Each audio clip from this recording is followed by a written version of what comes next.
নমস্কাৰ বন্ধু বান্ধৱীসকল, আজি লং ভিডিঅ' লৈ বহুত দিনৰ পিছত আপোনালোকৰ মাজলৈ আহিলোঁ। আজি বনাইছোঁ মই একেবাৰে সহজভাৱে গাহৰি মাংস।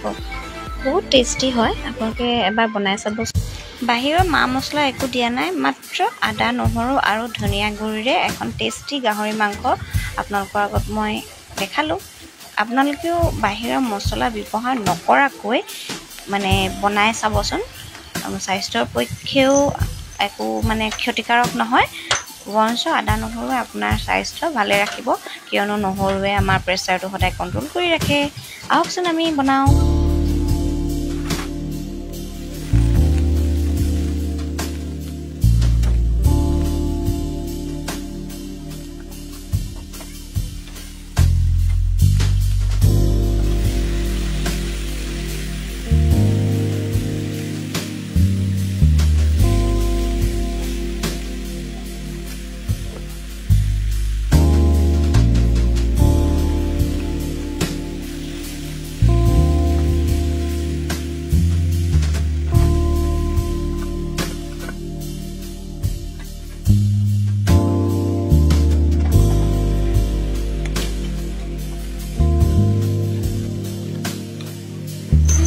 বিলাহীখিনি ভাঙি যোৱাৰ পিছত মই বইল কৰি লোৱা গাহৰি মাংসখিনি তাত দি দিলোঁ। আপোনালোকে নাভাবিব আকৌ যে মই ডাইৰেক্ট দি দিছোঁ বুলি, বইল কৰি আগতেই থৈছিলোঁ, দেখুৱাবলৈহে পাহৰিলোঁ।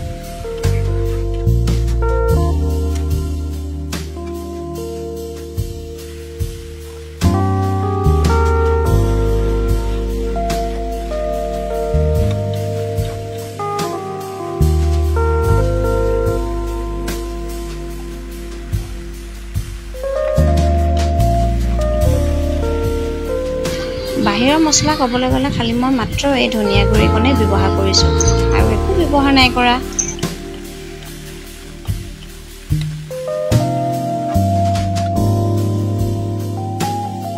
দেখিছেনে গাহৰি মাংসৰ পৰা কেনেকৈ তেলখিনি নিজে নিজে ওলাইছে? সেইকাৰণে মই ভাজোঁতে অকণো তেল দিয়া নাই, অকণমান খালি আলু কেইটা সিজিবৰ কাৰণে দিলোঁ। যেতিয়া গাহৰি মাংসখিনি তেল এৰি দিলে, তেতিয়া মই ইয়াত গৰম পানী দি পিনে অলপ দেৰি উতল আহিবলৈ দিলোঁ।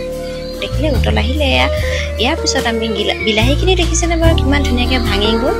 আধাতে দিলে কেতিয়াবা ভাঙে, কেতিয়াবা নাভাঙে। মই ওচৰ কৰিও দেখাই দিছোঁ। বিলাহী ভাঙি গ'ল, একদম ধুনীয়া গুড়ি হৈ গ'ল। তাৰপিছত দিলোঁ মই মান ধুনীয়াকৈ এখিলামান। ধনিয়াও দিব পাৰে, কিন্তু ধনিয়া নাই যিহেতু, এতিয়া ধনিয়াৰ ছিজন নহয়, সেইকাৰণে মান ধনিয়াই দি দিলোঁ। আলু সিজিলে, এতিয়া মই অকণমান উতল আহিবলৈ দি ঢাকন মাৰি থৈ দিম।